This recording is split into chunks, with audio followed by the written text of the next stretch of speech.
السلام علیکم ناظرین، آج میں مصیبت و پریشانی کے وقت نماز میں داخل ہونا بیان کر رہا ہوں۔ کہتے ہیں کوفہ میں ایک کلی تھا جس پر لوگوں کو بہت اعتماد تھا۔ امین ہونے کی وجہ سے تاجروں کا سامان وغیرہ بھی لے جاتا۔ ایک مرتبہ وہ سفر میں جا رہا تھا، راستے میں ایک شخص اس کو ملا۔ پوچھا کہاں کا ارادہ ہے؟ کلی نے کہا فلاں شہر کا۔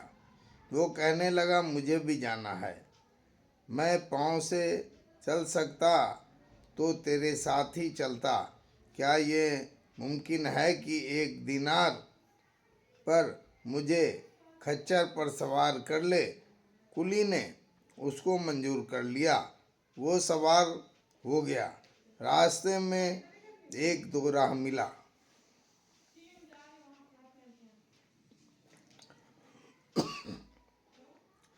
سوار نے پوچھا کدھر کو چلنا ہے؟ کلی نے اشارہ عام راستے کا بتایا۔ سوار نے کہا یہ دوسرا راستہ قریب کا ہے اور جانور کے لیے بھی سہولت کا ہے کہ سبزہ اس پر خوب ہے۔ کلی نے کہا میں نے یہ راستہ دیکھا نہیں۔ سوار نے کہا کہ میں بار بار اس راستے پر چلا ہوں۔ کلی نے کہا اچھی بات ہے، اسی راستے کو چلیں۔ تھوڑی دور چل کر وہ راستہ ایک وحشتناک بھیانک جنگل پر ختم ہو گیا جہاں بہت سے مردے پڑے تھے۔ وہ شخص سواری سے اترا اور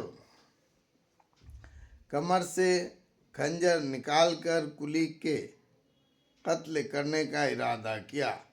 کلی نے کہا کہ ایسا نہ کر، یہ کھچر اور سامان سب کچھ لے لے، یہی تیرا مقصد ہے، مجھے قتل نہ کر۔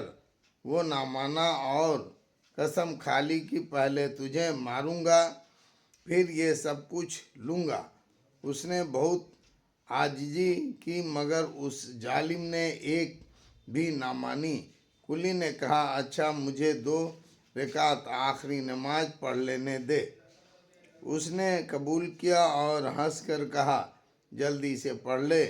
ان مردوں نے بھی یہی درخواست کی تھی مگر ان کی نماز نہ کچھ بھی کام نہ دیا۔ اس کلی نے نماز شروع کی۔ الحمد شریف پڑھ کر سورہ بھی یاد نہ آئی۔ ادھر وہ ظالم تقاضا کر رہا تھا کہ جلدی ختم کر لے۔ بے حساب اس کی زبان پر یہ آیات جاری ہوئی۔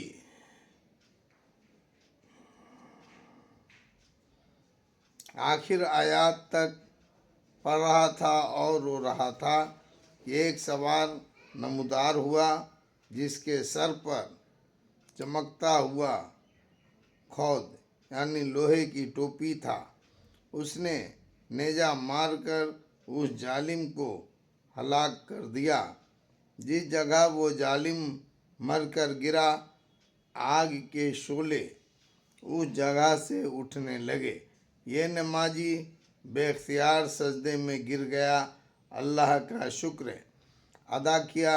نماز کے بعد اس سوار کی طرف دوڑا، اس سے پوچھا کہ خدا کے واسطے اتنا بتا دو کہ تم کون ہو، کیسے آئے؟ اس نے کہا کہ اَمَّن یُجِیبُ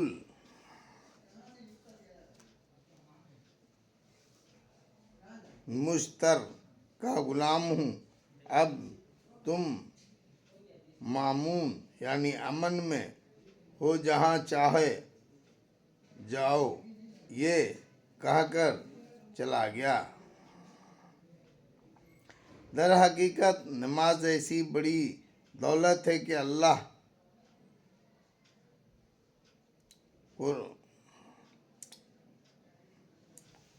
رقی رجا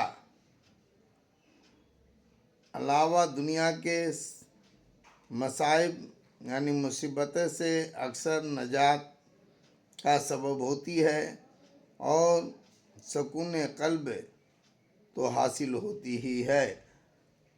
ابن سیرین رحمۃ اللہ علیہ کہتے ہیں کہ اگر مجھے جنت کے جانے میں اور 2 رکعت نماز پڑھنے میں اختیار دے دیا جائے تو میں 2 رکعت نماز ہی کی اختیار کروں گا، اس لیے کہ جنت میں جانا میری اپنی خوشی کے واسطے ہے اور 2 رکعت نماز میں میرے مالک کی رضا یعنی خوشی ہے۔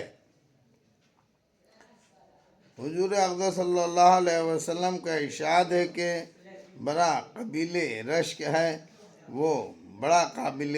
ہے وہ مسلمان جو ہلکا پھلکا ہو یعنی اہل و عیال کا زیادہ بوجھ نہ ہو، نماز وافر بہت زیادہ کا حصہ اس کو ملا ہو، روزی صرف گزارے کے قابل ہو، جس پر صبر کر کے عمر گزار دے، اللہ کی عبادت اچھی طرح کرتا ہو، گمنامی میں پڑا ہو، جلدی سے مر جائے، نہ میراث زیادہ ہو نہ رونے والے زیادہ ہوں۔ ایک حدیث میں آیا ہے کہ آپ نے اپنے گھر میں نماز کثرت سے پڑھا کرو، گھر کی خیر میں اضافہ ہوگا۔